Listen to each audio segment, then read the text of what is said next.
Ganito kami rate, bago pa man magkaroon ng malaking sakuna sa lugar namin. Ang mga ganitong klaseng moment ay ayaw kong ma-miss sa buhay ko. Ang makasama sila sa araw ng day off ko. Ito naman ang bago naming bahay. Malayong malayo na sa nakaraan. Bakas pa sa mga pader ang kahapong nagdaan.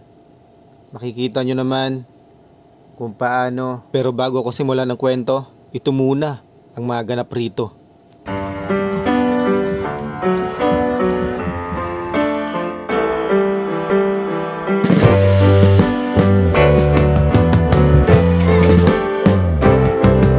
Sitting in the basement apartment I rented with you.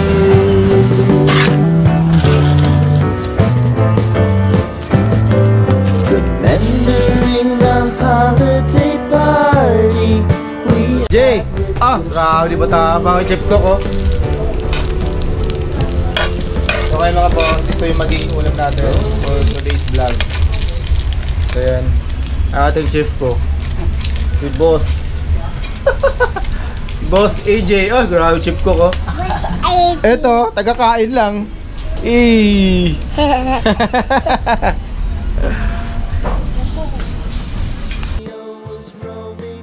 At dahil parating na ang tag-ulan, abalang-abala na sila kung paano pagandahin ang kanilang mga bahay. Kami naman, ini-enjoy na lang namin ang mga moment at ang mga oras na magkasama kami. Murag pa. Kita mo no?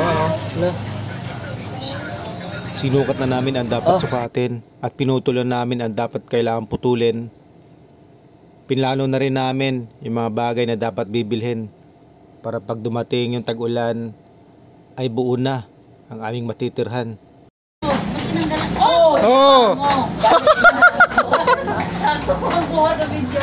Walang iya.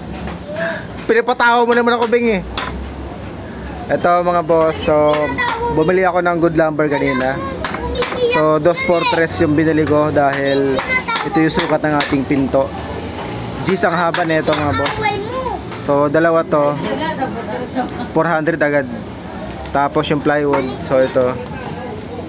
Sa ngayon ay panoorin nyo na lang muna kami at ipagdasal na sana ay makabalik kami sa kanya-kanya naming mga tahanan. Naway sa ganon ay magiging payapaan lahat. Gilid na to. So yung magiging ating kulang. So bukod doon ay yung sahig tsaka dingding. So yun na lang magiging kulang natin. So pwede na yung lipatan. Dahil next week is maghahakot na kami rito. Magsisimula na yung wag kang maingay. Magsisimula na yung ating new life, new beginning, new aroma. Alright. Si Jo, no gearing.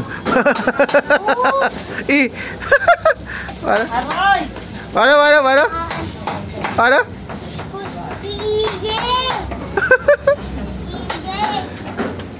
Bing bing. Bing bing, no gearing, ano? Tawanan yan! Tawanan! Boss! Shoutout, boss! Ano, boss? CG yan! Si CG ba yan?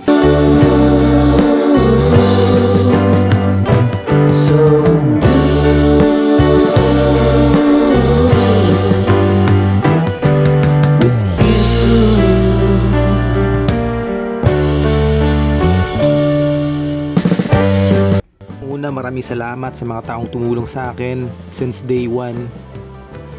Lalo-lalo na sa mga family ko, sa mga pinsan ko at sa mga tunay na kaibigan na hindi ako kinalimutan kailanman. Sobrang na-appreciate ko yung mga bagay na yon at si Lord lang ang bahalang magbalik sa inyo. Salamat din pala kay SB dahil hindi niya tinipid yung mga bagay na binigay niya sa amin. Kaya hanggang sa huli ay nagpapasalamat ako sa inyong lahat.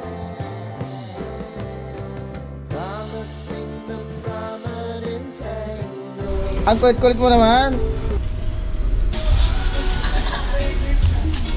So ito naman yung itsura sa loob mga boss. Wala bang ilaw dyan? Pabukas ako ng ilaw. Kasaksak. Turn on the lights, please.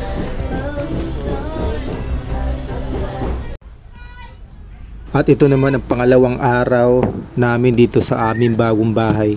Nakakapanibago lang dahil hindi na kami yung dating komportable. Pero ano pa man, ay kailangan rin tanggapin yung lahat.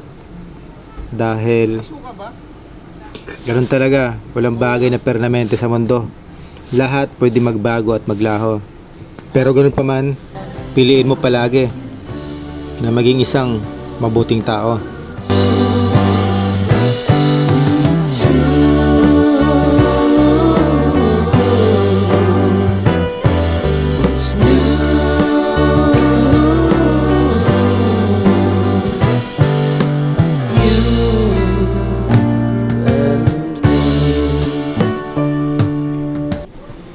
Ngayon ay samahan nyo naman akong namnamin ang masarap na pagkain na bigay sa atin ng may kapal. Alright mga boss, sa ngayon ay magbe-breakfast. Samahan nyo muna ako mag-breakfast para may lakas tayong harapin mundo. Alright. Leia.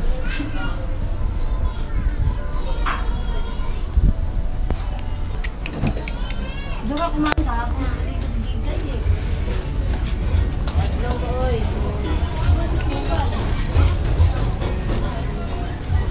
So ito yung itsura ng aming house mga boss. Ito yung aming hagdan, so pangsamantala muna. Tapos ito yung shift cook natin. Ito yung pagkain natin sa umaga. So dahil hindi pa tayo nag-breakfast. So yung second floor, it's hindi pa tapos. Hindi mo yung maliit eh. So ito yung aming kama. So yung mga gamit namin nakatambak pa. At yung TV namin mga boss, tingnan nyo. So sa ngayon ay dahil nasunog yung bracket niya, tinalian muna namin ng PC. Alright. So yung sahig namin ay bungal-bungal pa. So hindi pa ganun kapulido. Sa ngayon ay ito muna yung aming pagtsatsaga ang gamitin. So our ulam. So ito yung aming lababo. So ito. At ito yung aming mga galon CR. So goods na yung CR. So ito na yung gordina namin. At bukod doon ay wala nang problema bukod sa sahig. Pinto na lang yung problema. Sabi nga nila, may umaalis, may dumarating. Sabi ko naman, wag na silang dumating, wag ka lang mawala sa akin. Pero napakakitid naman siguro ng pag-iisip ko. Kaya sa ngayon, ay hinayaan ko na lang muna ang tadhana ang magdesisyon sa buhay namin. At sa madaling salita, ang lugar na ito at ako ay may pinagsamahan. Sitting in the basement apartment I rented with you.